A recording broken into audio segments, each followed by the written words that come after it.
தமிழக வெற்றிக் கழகத்தில் ஆரம்பிக்கப்பட்டுள்ள குழந்தைகள் பிரிவு குறித்த அண்ணாமலையின் கருத்துக்கு தமிழக வெற்றிக் கழகத்தின் இணை செய்தி தொடர்பாளர் எஸ் ரமேஷன் தக்க பதிலடி. நேற்றைய தினம் தமிழக வெற்றிக் கழக தலைவர் விஜய் அவர்கள் தனது கட்சியின் துணை பிரிவுகளாக 28 பிரிவுகளை வெளியிட்டார். அந்த பிரிவுகளின் அனைத்து பொறுப்புகளின் பதவிக்காலம் 2 ஆண்டுகள் என அவர் தெளிவுபடுத்தியிருந்தார். இந்த 28 பிரிவுகளுள் அடங்கிய ஒரு பிரிவுதான் குழந்தைகள் பிரிவு. நேற்றைய தினம் பாஜக மாநில தலைவர் அண்ணாமலையிடம் இதை குறித்து கருத்து கேட்கப்பட்டது.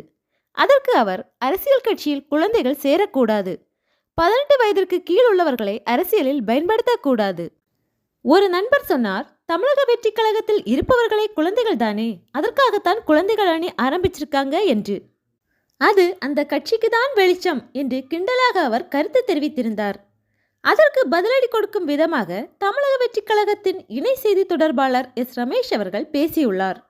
அவர் பேசியிருப்பதாவது: திரு அண்ணாமலை அவர்களே, குழந்தைகள் பாதுகாப்பு மற்றும் குழந்தைகள் நலன் சார்ந்த முன்னெடுப்புகளை இந்த அணி மற்றும் அதன் தோழர்கள் செயல்படுத்துவதற்காக அமைக்கப்பட்டுள்ளது.